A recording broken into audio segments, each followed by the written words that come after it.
I read it all and I still don't know what to make of it, but yeah.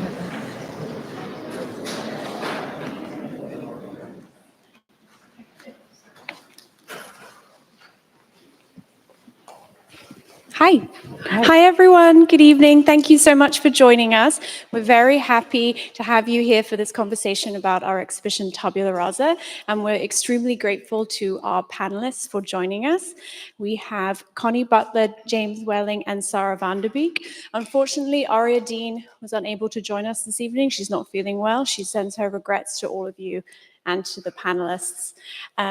Before we get started, we just would like to thank a few people who helped with the exhibition. Then I'll briefly introduce the panelists and hand over to them.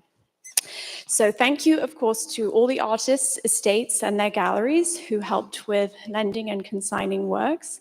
In particular, thank you to Darcy Hubler, Lucy Charlesworth Freeman, Nick Poe, Cleo Kasuth, Matt Lang of the Charlesworth Estate, Cindy Smith and Harry Ackland of the Kasuth Studio, and our lenders, Andrea Rosen and the Felix Gonzalez Torres Foundation, and Jill and Peter Krause. Our panelists. James Welling is a photographer whose work considers both the history and technical specificities of photography. Welling attended CalArts in the 1970s and is a professor at Princeton, where he co-chaired the visual art program with Sara Charlesworth for 2 years, starting in 2012. Sara VanDerBeek is an artist whose work examines changing relationships to photographic images, with a particular focus on museological practice of collection and display and women's roles within material and visual cultures. VanDerBeek met Sara Charlesworth through another Sara Rafferty, in 2007. And Connie Butler is the director of MoMA PS1. Previously, she was chief curator at the Hammer Museum in Los Angeles from 2013 to 2023, and chief curator of drawings at the Museum of Modern Art from 2006 to 2013. So without further ado, please join me in thanking our panelists.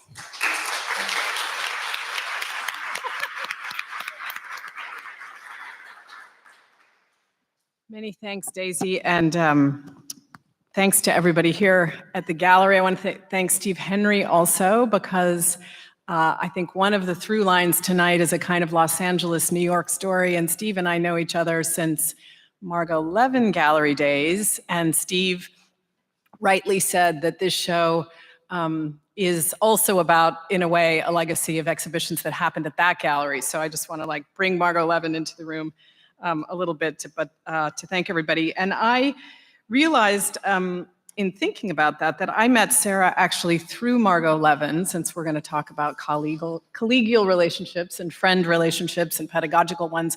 I met Sara through an exhibition when I was kind of the gallerina, which we called them then, at Margot Levin's, and there was an exhibition curated by Collins and Milazzo 1,000 years ago that included Sara's work, and so all of the Collins and Milazzo artists came to LA, and Sara was one of them. So that was Paravision, wasn't it? Yes, Paravision. I never would have come up with that title, but yes, it was. Were you in that show? I was in it, but I didn't see it. Okay. That's a whole history that someone should sometime look at, the Collins and Milazzo exhibitions. So, yeah, I guess the reader for this show is fantastic, and I'm going to refer to it a little bit, and I've made some notes to keep us going, but I think we can keep this pretty informal. I wanted to maybe start in the first room as a place to start,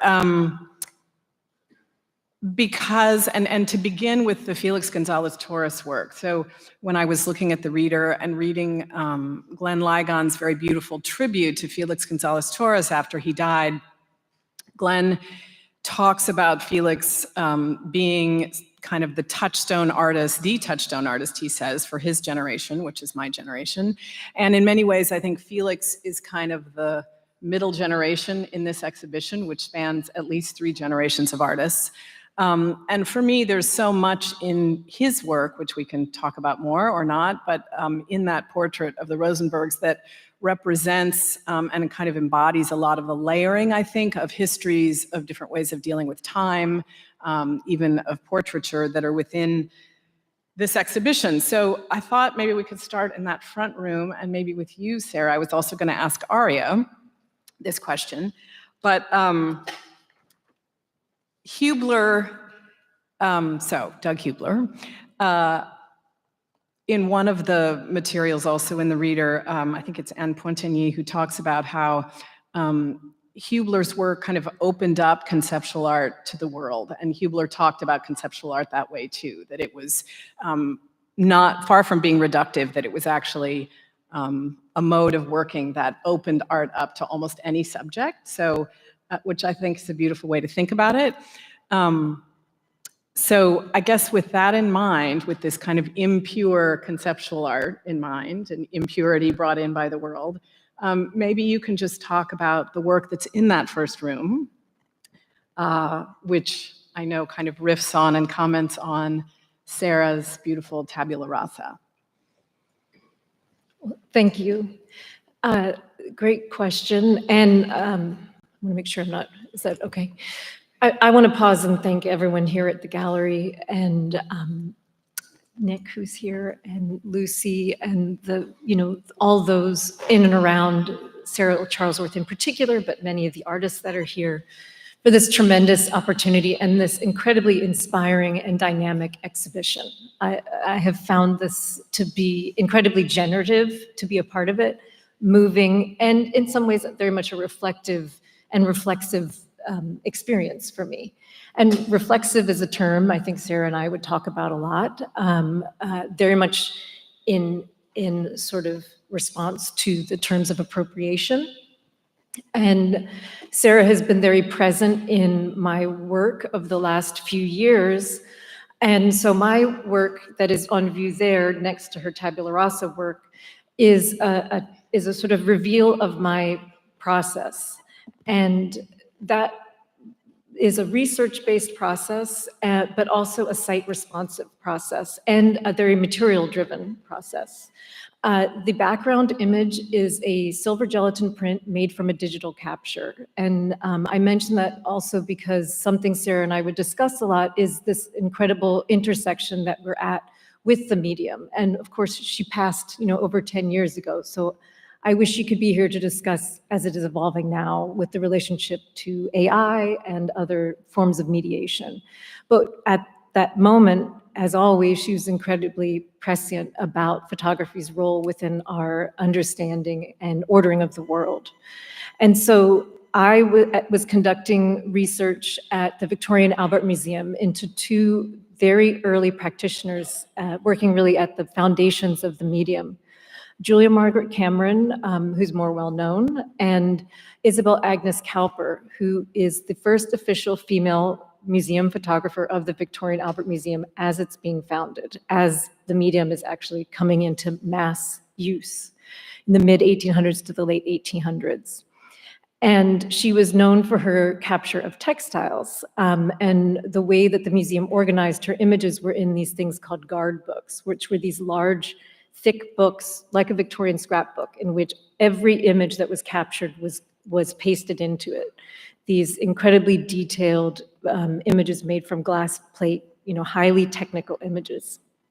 And as I'm going through this kind of proto interface, in a way, almost like an internet of sorts, I kept thinking about Sara and our dialogues around the use of existing images, the arrangement of these objects for the camera's view, the kind of capture, the indexical nature of this woman's capture, and how that contrasted with the more lyrical, romantic, out-of-focus images of Cameron, who I was looking at as well. And Sara's work, Tabula Rasa, which deals with the origins of photography, but the French origins, Niepce, his work, very much was at the forefront of my mind. And so as both a representative of my process and a presentation of Sarah's great influence upon me, as well as my research practice, which is going on site to work with existing museum collections, as well as doing extensive research within books and also screen-based interfaces. I put the two works together.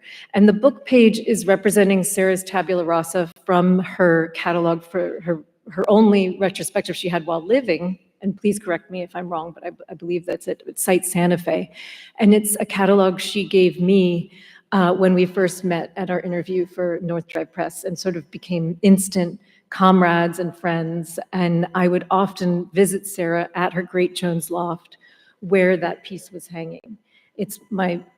I love every single work of hers, but it's definitely my favorite, as it really begins to engender a new way of working with imagery via the, sort of the visible invisibility, that kind of pushing the line of legibility, and the fact that Niepce is creating a copy of a copy because the original negative was destroyed. It was all about that there is no original. It's all about reproduction and copying, and that the act of reproduction and circulation is the empowerment of the photographic image. That is what makes photography, in its ubiquity, in its omnipresence, in its elasticity, such an important and compelling medium to continue to explore now.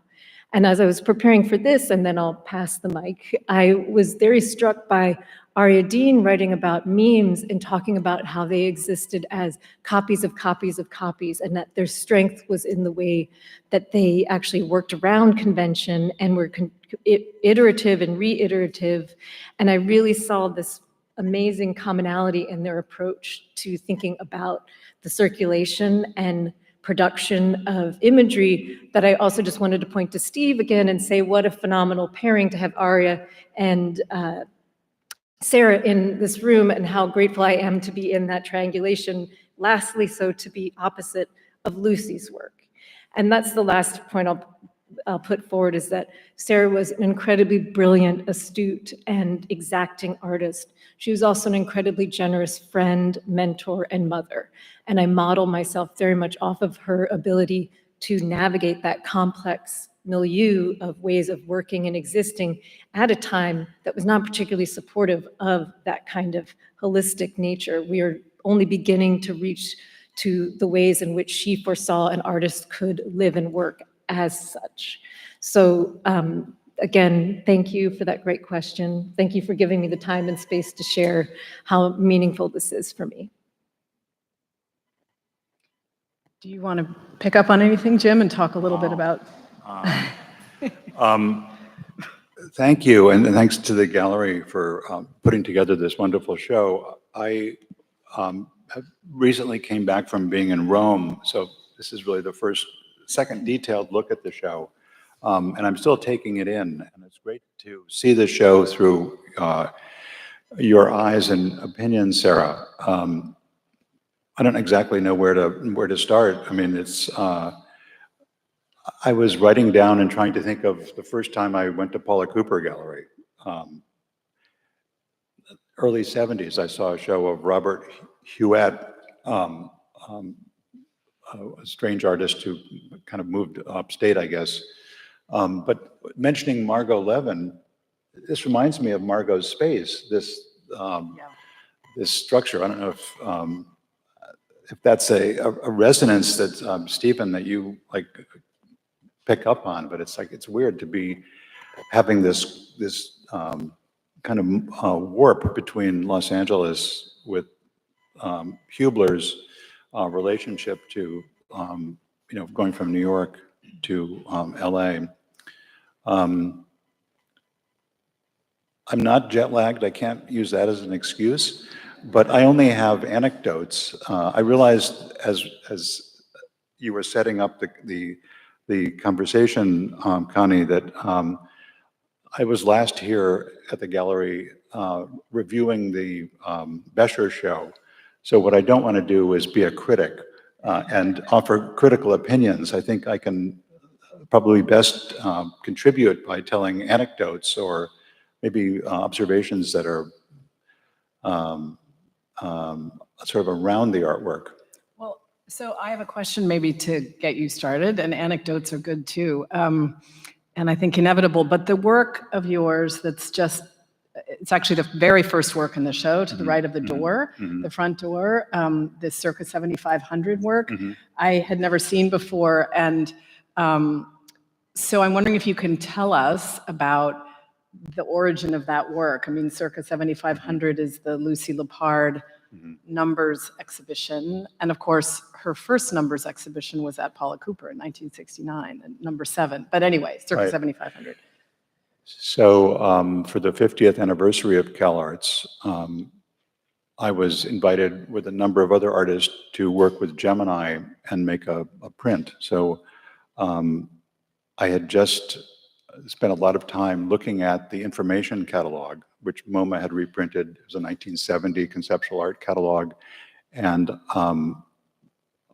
I saw the show only because I remember some works by Rouchet, his stains. Otherwise, the rest of the show was completely forgotten. But that catalog, the information catalog, was so mind-blowing to get it in the year 2000 when they reprinted it. What was your question?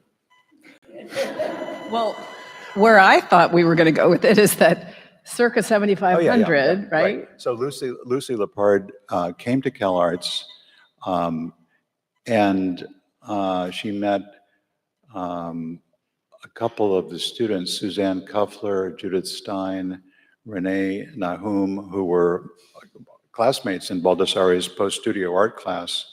And I don't know if they were the impetus for this show, but they're in the show. And the show took place in May 1973, I think. I checked the dates and I realized that I could not have seen it.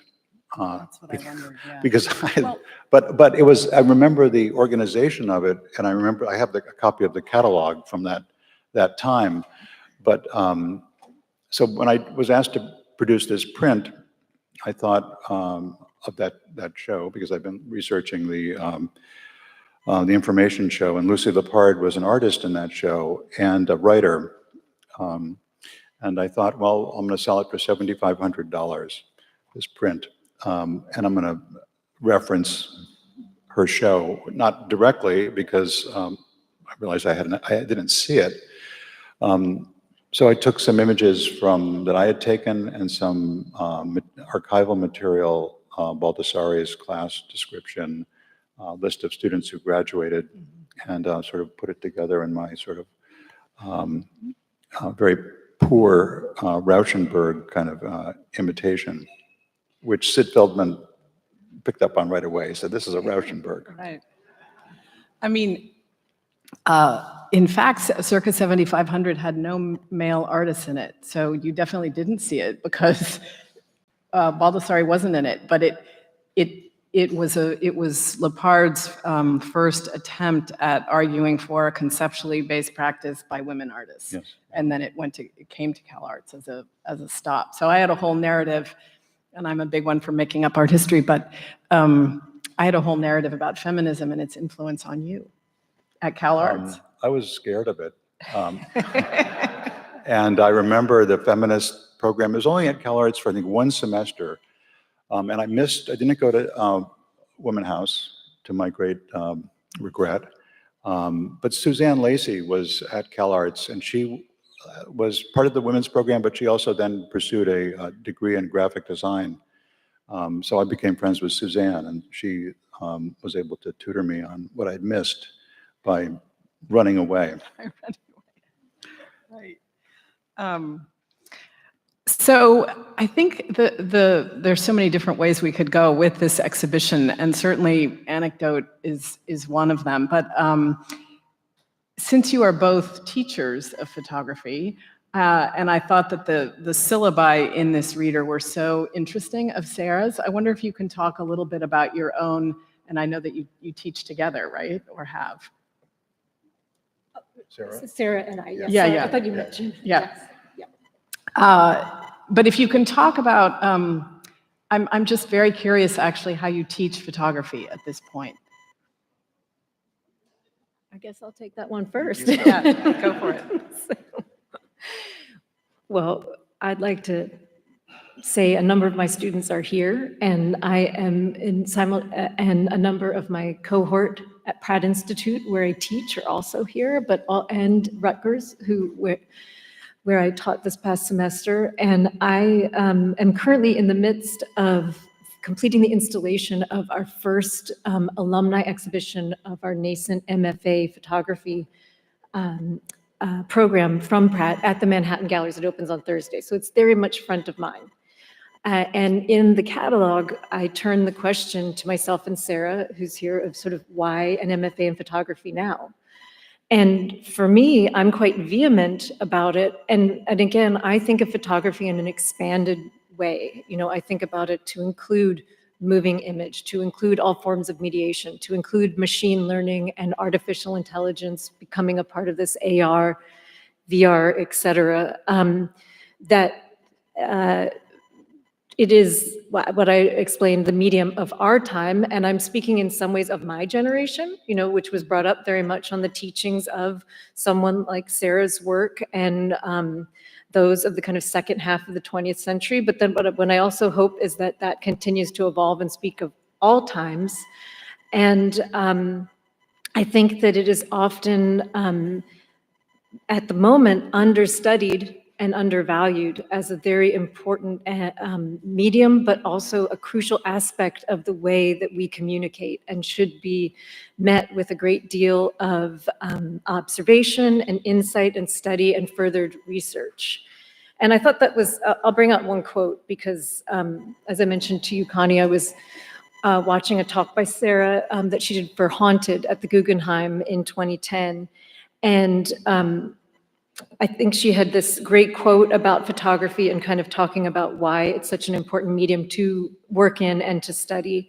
And she says, I turn to photography precisely because of its ubiquity, because photography informs every aspect of how we see and know the world around us. Photography has been my subject as much as it has been my medium. And she talks about how she comes from the modernist tradition, but then also, you know, was very influenced by Hubler. Hubler I didn't actually know very much about until really, you know, thinking and looking at his work in reference to this exhibition. But I really see this tremendous impact he had upon her thinking and his relationship to photography. And also how that role of teacher as mentor is so important, but also for that to extend beyond the school space, you know, to a sort of intergenerational dialogue that I think is really important. And I taught with Sara, but I never was her student. She invited me to teach at SVA, and that's how we got to know each other better. But I really felt that she mentored me in a way that she had received mentorship herself in and outside of school, that I really try to model and emulate. And her like earnest, you know, desire to continue to learn and expand her knowledge of this medium that was so important. You know, she was teaching herself new skills and new ways of working up until her untimely death. And I think that's something that's really important about teaching as well, is that it's reciprocal. It's a give and take. I learn as much from my students as I hope they learn from me, and I gain a great deal from their perspective on the medium, but also the ways they're exploring and experimenting too. I'm curious for both of you, if you teach conceptual art and its use of photography when you, I mean, in your teaching. I tried to teach a class based on the information catalog, and I found it hard going because it's black and white. I mean, it's like, who wants to, it just was an unfortunate experience. So the way I teach now is I sort of try to meet the students where what their interests are, and try to introduce organically some of the ideas that I want to, you know, bring into the discussion.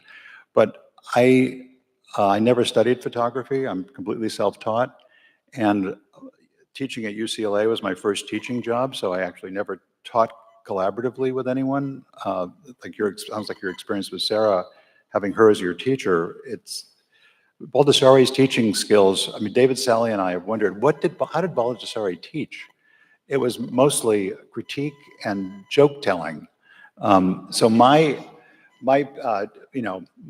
teaching parents were pretty, teaching parent, John, was sort of a very distant father. So my teaching is, I wouldn't say chaotic, but it's not very well organized. And so you never had the famous Michael Asher no, seminar? no. I kind of have to make it up as I go along. And but when in the piece I wrote in the Reader about Sara, we would occasionally arrive at the same time, and we had shared desks that faced each other, and we would smile at each other like, isn't it crazy that we're running this photography program at Princeton, which, if you know anything about Princeton photography, we followed Emmett Gowan, who is a legendary, I don't know if straight is the right word, legendary practitioner of photography from the 60s till he's still working, but just a photo god who would, recite like Homer and cry at these events where, Oh, awful. where you were trying to encourage students to take photography classes, and Emmett, who was this incredible personality, he would get all these students to come to him, and he was a great teacher. So Sara and I would smile. It's like, isn't it crazy that we've replaced Emmett? These two conceptualists of different temperaments are running this photo program. I was always impressed with what Sara's students produced. We would have, at the end of the semester, we'd have a show where my students would be on one wall and hers would be on the other. And it was always a very unfortunate comparison because I was always amazed at what she got her students to do, whereas not so good on my side. Anyway, that's Yeah. Can you, Jim, tell us a little bit about this video, which is in the corner there, which is something I had never seen that I think was made during your CalArts years, It yeah? was actually made in John's class. I wasn't even paying attention to what was going on. When I decided to show this work, which I've exhibited before, I began to think about video and how video art at the beginning was such an incredible invention. I went to CalArts probably because they had video cameras. I didn't really know much about them, but this notion that you could record something on magnetic tape and then play it back on a monitor was just really mind-blowing. And there was no way to make an image of it except to photograph the monitor. So it was like a screen grab. So in thinking about why I wanted to show this tape in relation to this more recent work of mine, I just began to go through what the sort of magic of video at that point in 1970, black and white, very cumbersome. And so what I was doing was sort of making a diagram of the things that a camera can do. It can, you change the aperture, you can darken the image. I was almost touching the eye of the camera, touching the lens. But the thing that most fascinated me was the Vidicon tube. But the technology was that if you you pointed the camera at a bright light, it would burn an image into the tube for a short period of time. So I would aim the camera at a light and burn the image of the light into the tube, and then I put my hand up to block the light, and the image disappears. And this is the same time that Joan Jonas was making her incredible organic honey vertical roll. And I remember seeing that piece and Joan coming to CalArts. And I'm sure I was like really influenced by Joan's use of video, that kind of magical watery quality that she has. But this piece was also thinking of your father and structural film. I was very interested in film. I was reading about it, mostly reading about it. I saw very few films, but back in the 70s, you would read about descriptions of films, especially by Hollis Frampton, who did sort of similar things to what I was doing in some of his films. So this piece would become my entry into lens-based media. In a way, it predicts, many years later, the digital technology that we use, the sort of, electronic image making. So that's another reason I wanted to, put it in next to this most recent photograph of mine, which is all about electronics and distortions. So they're actually, they bookend each other really well. Yeah, they do beautifully. And Sara, maybe, while we're describing works, you could talk about the standing work that's in the middle of the space. Thank you.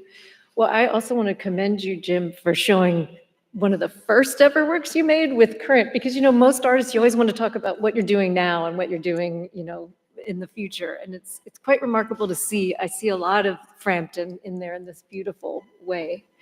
And I'm also interested, and I'll turn it, from my work back to yours for one other minute, that we're both working with UV printing technologies. And I was really excited to see this work coming out of the series you've been working on, because We ran into each other at the lab about 2 years ago. Yeah, that's where we see each other most, is when we're printing. But I also, just as a short anecdote, with the layers of Margot Levin in LA and New York, I met Jim through Sara while I was staying with Sara in Margot Levin's guest bedroom, which was like this lower level of her home. It was like this magical realm. And Sara had a very prim and proper nightgown. It was like we were in this whole other world. We were out there curating a show together that unfortunately was never realized because she passed beforehand. But it was this wonderful way of her also connecting us too, and Jane, who's here too. That's sort of a very much an aside, but I wanted to get that in at some point here. The piece is connected with the work I was describing earlier in researching textiles and the kind of origins of photography and the meeting of technology and textile, and really this era, which I feel very much mirrors our own, the kind of like early Victorian, late Victorian era, where everything is rapidly changing as far as industrialization meeting the handmade.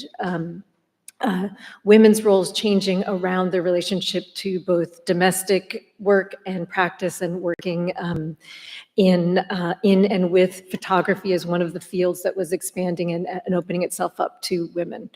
And so out of my research at the Victoria and Albert Museum into these images of lace, I got into this idea of thinking about this lineage of creators from that time to now. And so I have been looking at both creators of textiles and imaging from that time, but how that interrelates with mediation and media. So the overall project's called Lace Interlace, and it's about how this continuum from kind of filmic capture up through digital. The interlacing of video is what I'm referring to with interlace, and how that is even very different from our digital interfaces now, because that was still a tape. It was still a physical object, and it had a sense of almost like weaving of the image through the lines. And so this is an image captured actually still with analog film in an exhibition that was about lace, and it's actually a silicone process, so it's a current printing technology of lace. So again, it's meeting the past with current media and printing technologies. That was for actually the Comme des Garçons collection, spring, summer. But it was created in a place that was where they did a great deal of handmade lace, even in the 1700s. So again, this kind of continuum. And it's an enlarged detail, and it has I did a long exposure for a sense of movement, so it was meant to have a bodily quality, but the screen structure is very much based on the Victorian mats and the museum storage systems that I often encounter when doing research. So it's a nod to Katie Nolan as well, using the industrial shelving units, but really to the sites and different surfaces and materials that have informed my overall process. And the prints are UV, and I really think UV is like the salt prints and the early prints of the 1800s. We're at the kind of like frontier and foundation of the next ways that that images will be produced, for years to come. And this is, again, a nascent technology that is going to be incredibly impactful. But it also moves beyond the kind of like light to an application of pigment that again makes me think of the interlacing of the video screen into this way of printing that becomes somewhere between printmaking, photographic, also, some other realm of creations as yet to be determined that I'm very excited about. It's very beautiful. Do you, while we're just kind of looking around the room, I wonder if either one of you want to talk for a second about the Laurie Simmons work on the back wall, which, as I understand it, hung in Sarah's house, or a print of that hung in Sarah's house. And it's such a great picture, and they were extremely close and, had a very lively conversation. I wonder if that's an image you can speak to, Sarah, at all. As a picture, it announces that it's a sebachrome. I don't know if it is a sebachrome, but there's a way that Laurie's, the color in that picture, at a distance, it looks like something from the 1940s of, it is an image in the background of maybe Times Square or Las Vegas. But there's it just resonates with me over the change in photography when sebachrome was introduced in the 80s, and Sara and Jeff Wall jumped on it and started using it with this incredible palette. Sara uses it for these sort of very almost high key images. She goes from black and white to the most vibrant color process available, and probably still exceeds anything we can do with inkjet. So Laurie's picture, it's completely appropriate that Sara would want it, because it's so echoes some of the color experiences that you get with both of their works. And it's around this sort of, at least with Laurie, it's a kind of these sort of figurines that are just intensely colored. So what better medium than sebachrome? Whereas like a chromogenic film wouldn't do it. So I look at the history of the technology, which is something I can contribute, because it's most people don't really understand how, or most non-photographers don't understand how photographs, the choices that photographers make in terms of, if you want a certain result, you have to use a certain printing style. And it is really interesting that particularly sebachrome or other certain analog processes, and we actually deal with this a lot in the preservation of film too, cannot get to the same level of saturation. Even with all of these incredible advances in printing and in imaging, there are certain things that I think speak to the importance of the particular material choices engaged in, all steps of the process to create the image, from both the capture to the final printing. And I think what's also amazing about sebachrome, that I'm always like bow down respect, because I too am not a technical, I trained at Cooper Union, I did photography, but other things as well, is how technically able you have to be with slide to make sebachrome. You don't get a great deal of variance as you do with negative. So I think that that's like amazing, that you had these like tough broads taking like really, like hard images on sebachrome in this group of powerful women that I was just thinking in reference to Laurie. They were all part of this film group that were, would go and watch these films and dialogue, but also, discussing, I'm certain at points, and this is maybe fabulous because I don't know the dialogue, but the different things they were working on and how they were achieving it. That was quite, I thought always just like, what a remarkable group of creators gathering together. Yeah. And I felt that when I saw Laurie standing in front of her image at the opening, and I felt that when Laurie premiered her film and spoke of, that she made a few years ago, spoke of Sarah's influence there. And, again, I think it's like, that's what makes this exhibition so powerful.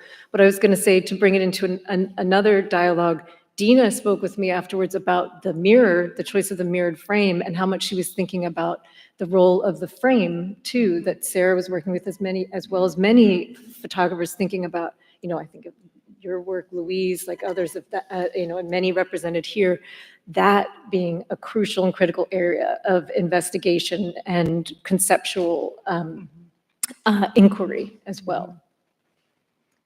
Yeah, Dina, I think it's, again, somewhere in the reading where Dina mentions that it was Sara who encouraged her to bring, getting back to this idea of the life and the world coming into a kind of conceptual practice, encouraged her to focus on her own life and the people around her in her work, which I think is so interesting. I think it's when I first came in and walked through the show, I realized that I've known this, but I have a weird relationship to conceptual art in its most academic terms. I've always felt kind of, I don't know, that it's extremely hermetic and kind of excluded from it and not that interested in it, honestly. But I think it's through art in some ways. Full disclosure. It's not that I'm not interested. Of course I am.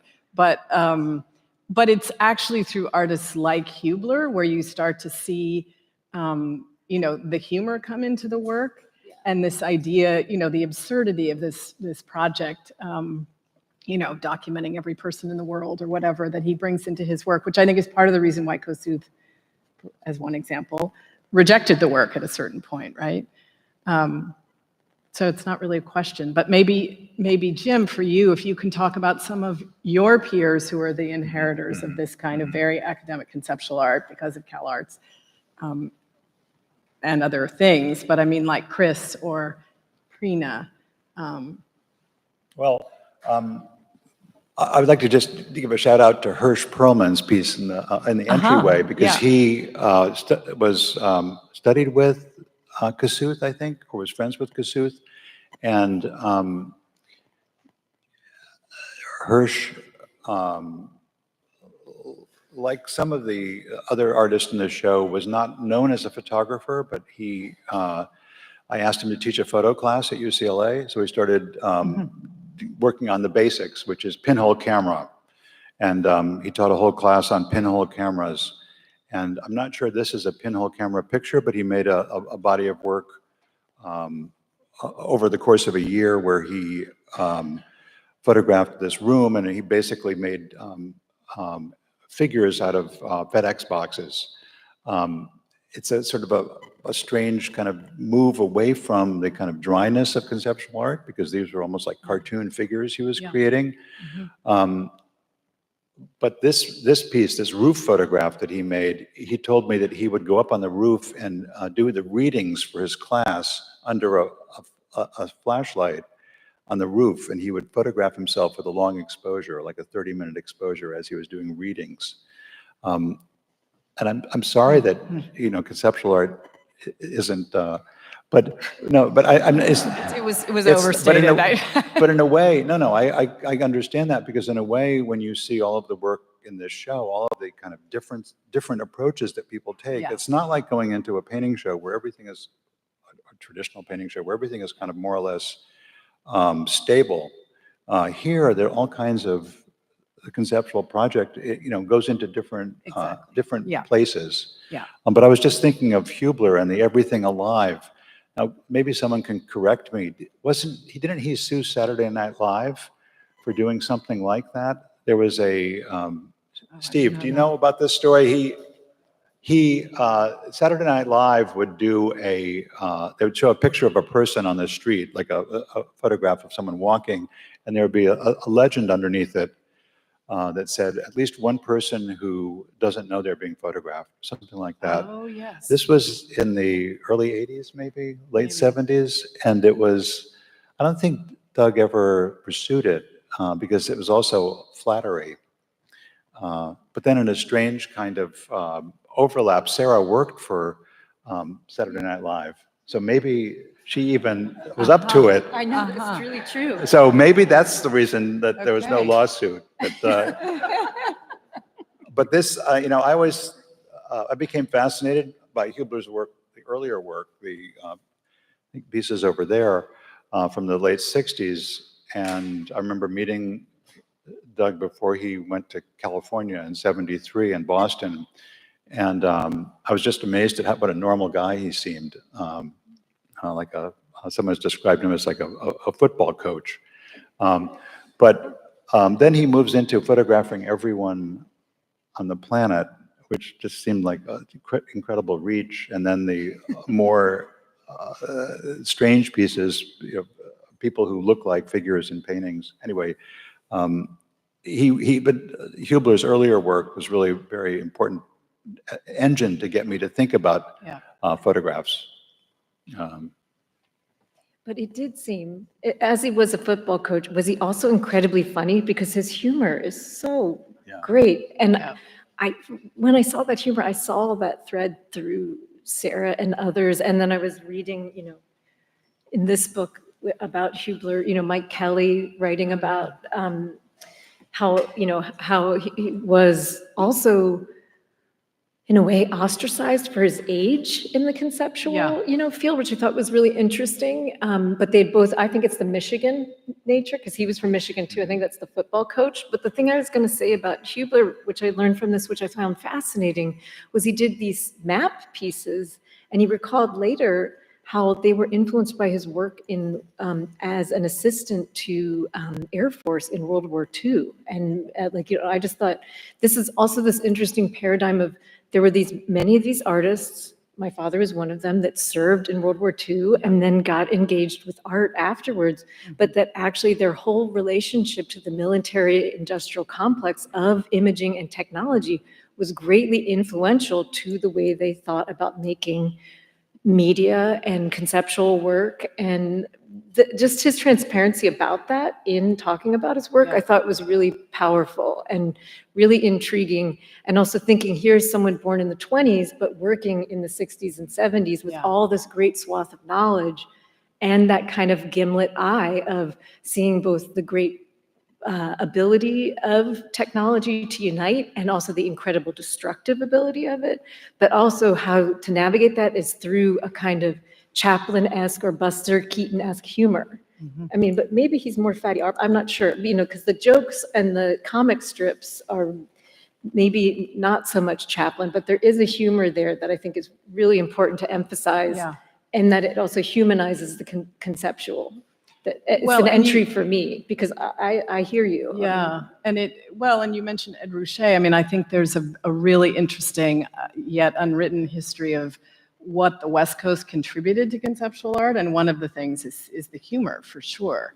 It's really, I think it's amazing. And Doug, of course, in that he spanned these generations, there's that extraordinary early work too, which is the minimal sculptures, which are just amazing, I think, and which predates this work. I think maybe we can open it up to any questions or comments or conversation with all of you. Charlie. I just want to blow up in context. In the mid-'70s, there was John Gibson Gallery. Narrative art was a thing then. Bill Beckley, Dennis Oppenheim. The use of photography by Nauman and Akanchi. What Avalanche magazine was putting out in terms of Wegman, for example. The use of photography was so pervasive and so inventive and fun in the 70s. I mean, it was dry, like documentation of boring conceptual projects was a thing. The more boring and the more images on the wall, the better. However, the Beckley stuff was hot. And where did he go? James Collins' stuff was a little perverse, and he went kind of nowhere.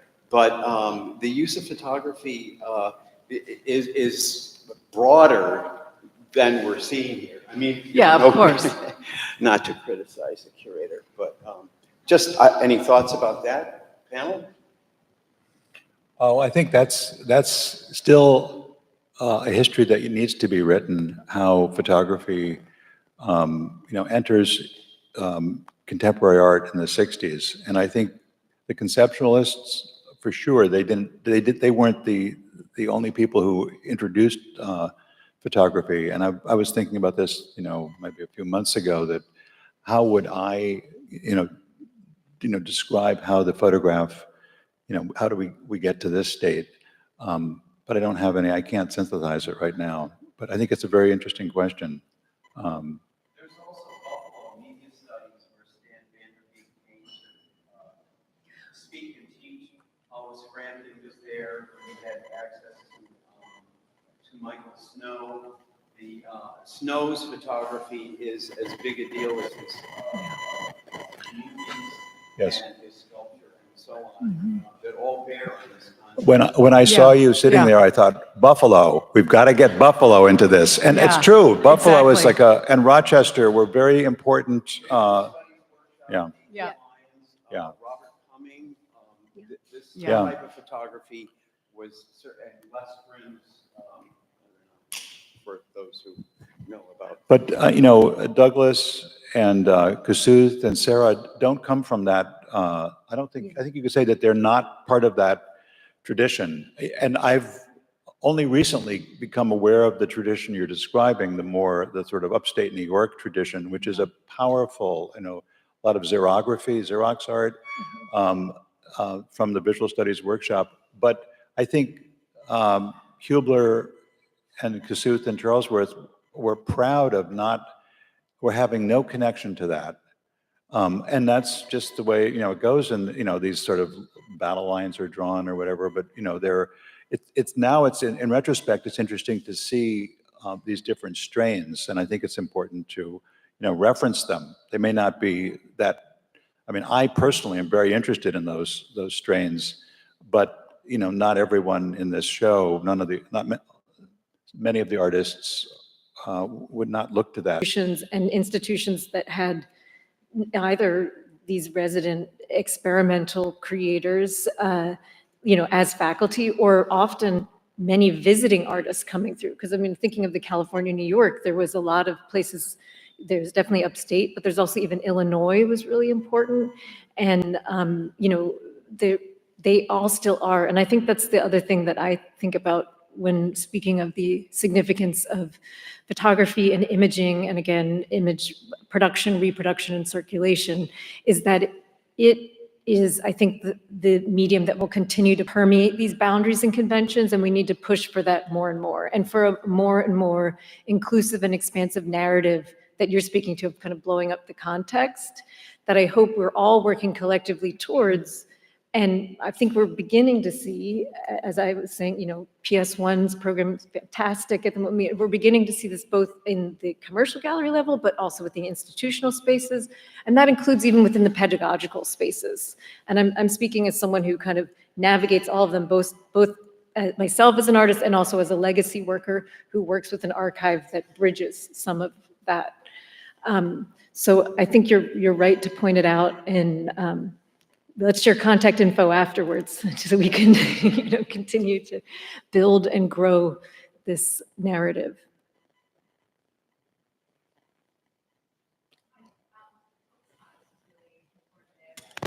I just have a contextual question. Someone mentioned the information catalog.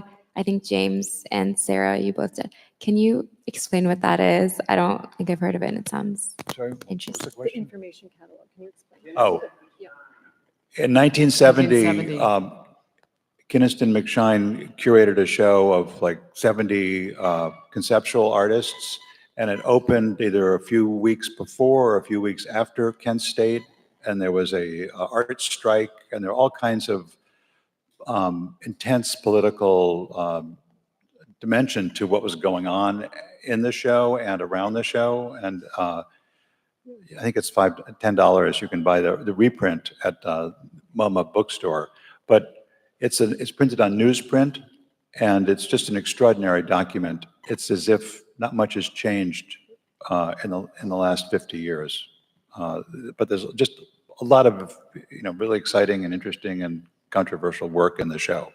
But it was really the first major institutional museum show that attempted to bring together and sort of theorize conceptual art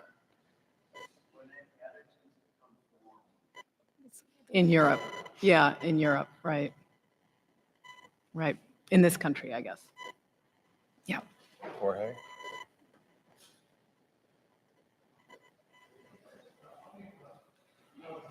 Wait for the mic, wait for the mic. If maybe you guys could comment on this sort of transition where photography kind of goes from being like defined and described and consumed like aesthetically, you know, in terms of like Ansel Adams' quality of compositions, and obviously the printing is a big deal for Ansel Adams and everything, and when it sort of becomes a kind of a tool for conceptual art and a tool of documentation, for instance. So that kind of renders photography much more matter of fact. And then by the 80s, it's that those histories kind of come back into the picture plane to some degree, if that makes sense. And I was thinking a lot about how it's a very similar phenomenon that happens as conceptual art sort of runs through photography, that like when John Tagg writes in The Burden of Representation and uses and observe and kind of makes an observation and describes like this phenomenon of how the London police for the first time start to kind of document street people with photography, and really kind of like photography then kind of connects to like physical entities to some degree, whether it be the beginning of the 19th century or, you know, the beginning of the 20th century, to like, how do you count street people? How do you confirm you count them? Well, you take pictures of them, you know, and then how do you confirm this event happened, this conceptual event happened? Well, you take pictures of it. And how does that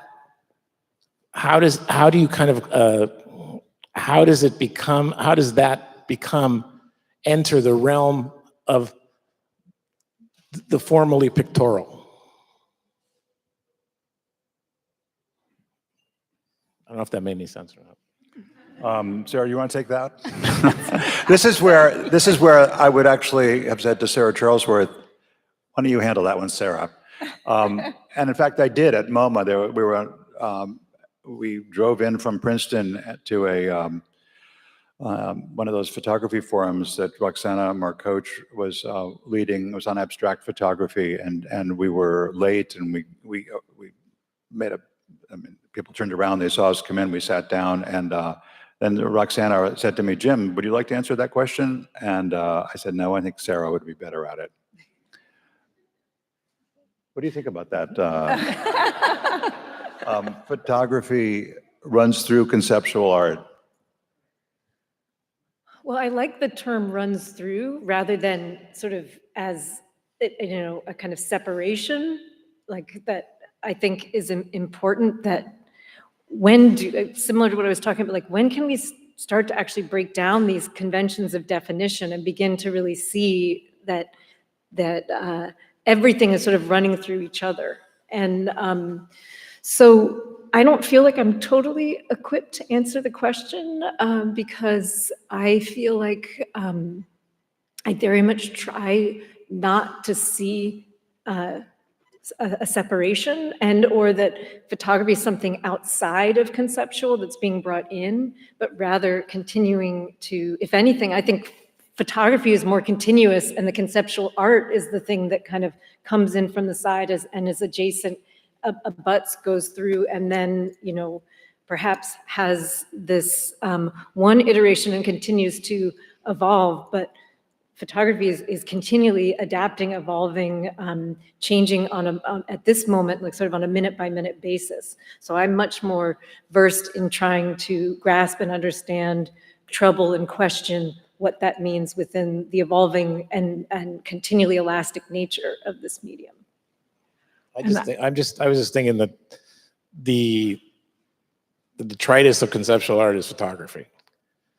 In other words, that's how we know what happened. That's how we read it. That's how we project on it. That's how we do all this stuff on it. And it's in the future, or even now. I mean, there's people who've done have made, I mean, what was his name? Made paintings about very important, performances and things like that. I can't remember his name, but in the 90s. And I'm curious, because these things, photography as a thing, or photographs, I'm curious where these things are going to land. And not land physically, but land kind of contextually and what will we be reading with these things in the future?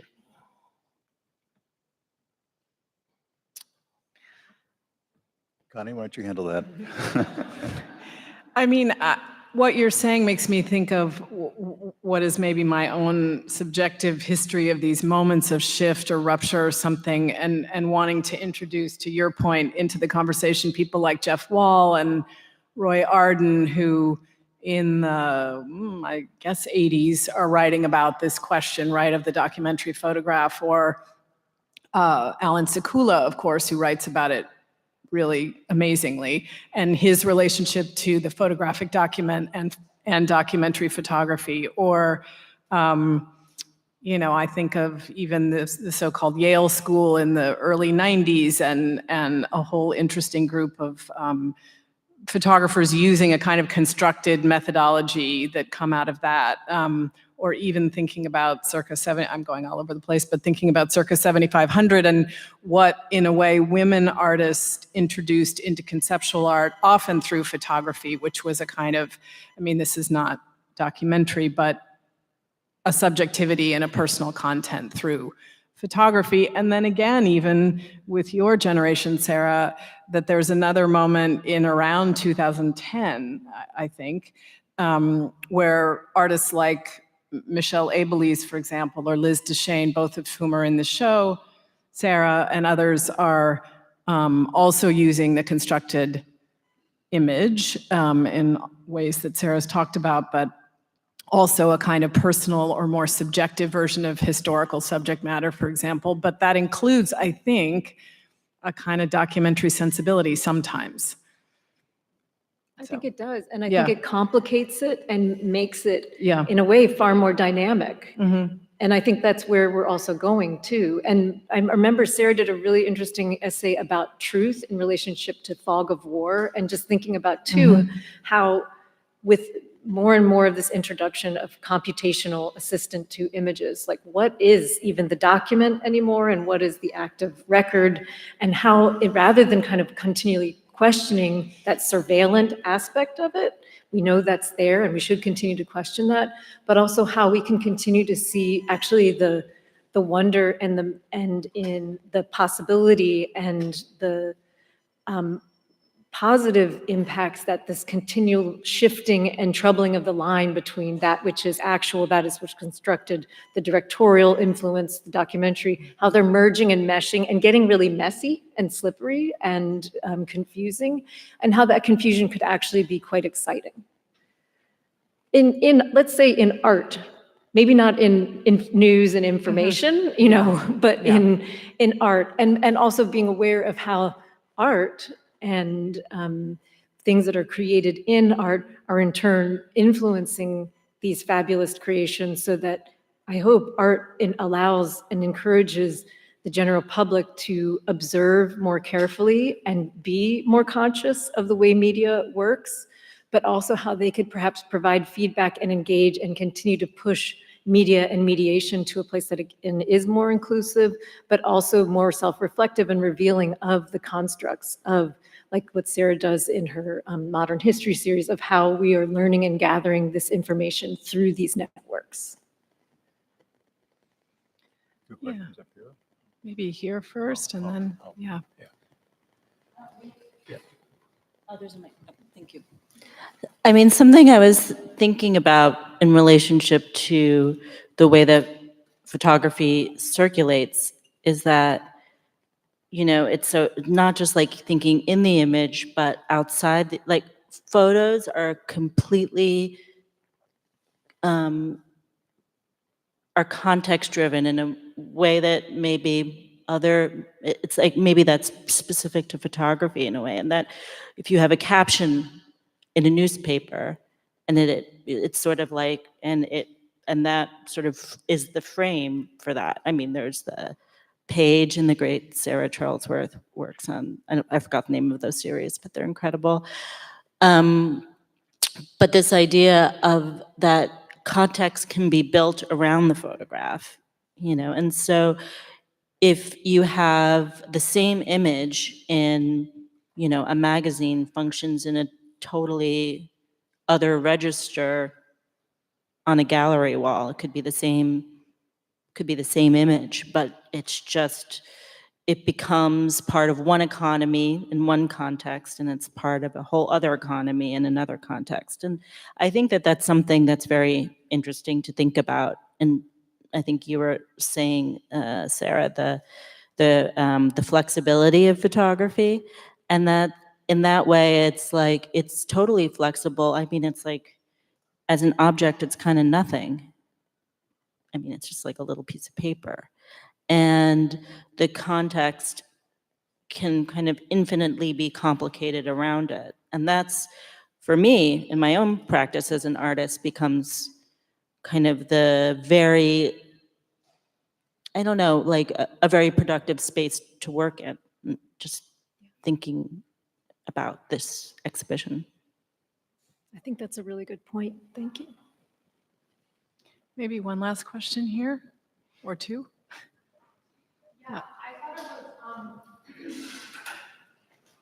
I thought it was really notable that both of you spoke about shifting into UV printing, and kind of if you could speak more to why you see that as the future of the medium, whether it's like its sort of material possibilities and how that ties into like legitimizing the medium in a certain way too, or I don't know.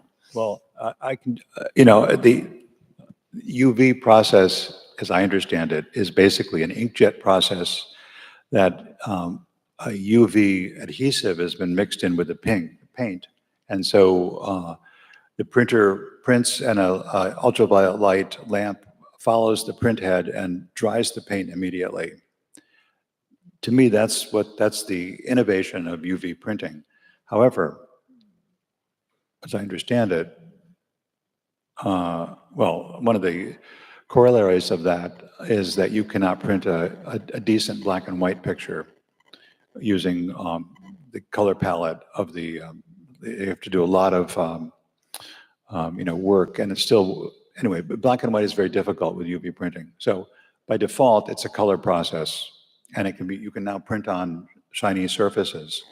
But to me, that's the only, I mean, I don't know, Sarah, if you have any other insights into it. It's a wonderful medium, but it's a color medium, and it's basically inkjet. I think the thing I would sort of, as an aside to that, it's cured with ultraviolet light. It's cured with light. So the thing that is typically destroying a photograph, the thing that also is like sort of what creates photography, the photo light writing, is the thing that's actually curing it. So according to certain archivists and scientific tests, this could be the most resilient and archival medium moving forward. The tests are looking at several hundred years of stability, if not more. So something particularly to color, which is continually questioned, and as you said, legitimized, which I was like, I don't think so. But a question about the collection, the care of color photography in particular, is the storage conditions and the life. So this is speaking to that, in that they believe the actual thing that could damage it is the thing that's actually preserving it, and that actually continued exposure to light reinforces that curing. So it actually strengthens the print. And I just want to speak a little bit too, because as again an aside, is not just that the innovation, but that this medium, which has fought so hard for its in significance within collections and to be collected, and certain institutions really struggle even to house and store and collect this. It's very important to think and speak of the longevity of the art object in terms of this as an innovation. But I think it also is striking that it's something that's was used first commercially and now is being adapted to the fine art industry. And I think that's an interesting thing about photography, and particularly, again, color photography, if we think about its interrelationship of advertising and image making, And that with that, it means it can be printed in many different substrates and surfaces, including being outside. And I think it means that, these kind of objects could live in different forms. But the last thing I would add is just that I think that has always been a challenge for photography is its need for care. And that I think that's something that as artists, it's an important thing to consider when you think about the creation of a work is the significance of its existence, and also that people want to acquire it and care for it, and thinking about how you can contribute to that care and thinking about the material choices you're using, and also addressing the longstanding discrimination against the medium and even the gender discrimination against the medium. Because I've had many female cohorts say that they get questioned about the conservation of their work far more than their male peers. And I think that's a really interesting question going into the future when we're talking a lot about even ecological concerns and just the life and ongoing existence and evolution of museum collections. One last question, yeah. Because you mentioned Alan Sekula before, and I know that he also was teaching at Keller's, but I'm not really sure what period that was. So I was wondering to what extent maybe his writings that are quite soberly analyzing also the political implications of the image, the relation to the military complex, and so on, how far that eventually played into some of your works or your peers. Sorry, I don't understand the question. Can you rephrase it, or? Just No, I mean, I was interested in the detail because you mentioned that. Who's you? Sekula. I mentioned Connie was Sekula. mentioning Alan Sekula. Yeah. And I know that he also was teaching at Keller's at some point, but I don't know exactly when that was. So my question was, to what extent his writings or his work also played into the interest and the influence to some of your work or your peers' work through his writing soberly analyzing actually the political implications of the image or the photographic image. Alan, interesting thing about Alan's work is that he really embraced photography in a way that I don't think either of us embrace it. He used a Leica. He was like a street photographer. He was like a photojournalist in a sense that no one in this room on the walls took up that figure, and as such, his work, it was very different, but it also belongs in the art context. But it's definitely a different modality of working and writing.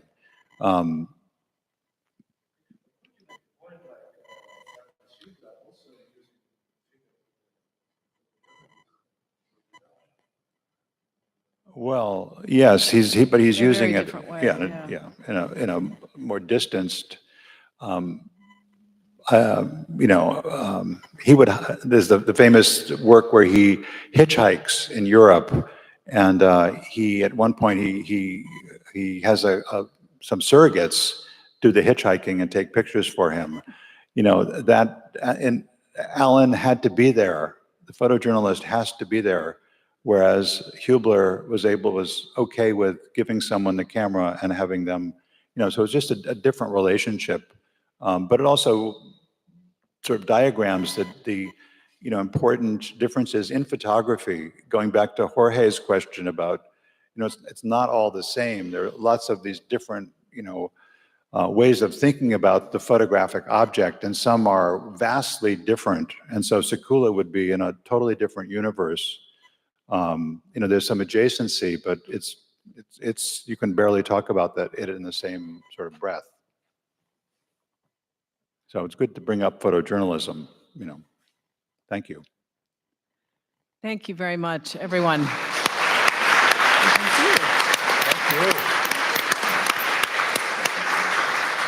Thank you, Connie, James, and Sara. I just wanted to show you all very quickly, because it came up a few times. This is the reader that Connie mentioned, which has a lot of writings by the artists in the exhibition about each other, interviews with each other, and some unpublished archival materials. It also includes Mike Kelly's essay about Douglas Hubler that Sara mentioned, which is in this book. So pick one up on the way out. Thank you. Hot mic, right?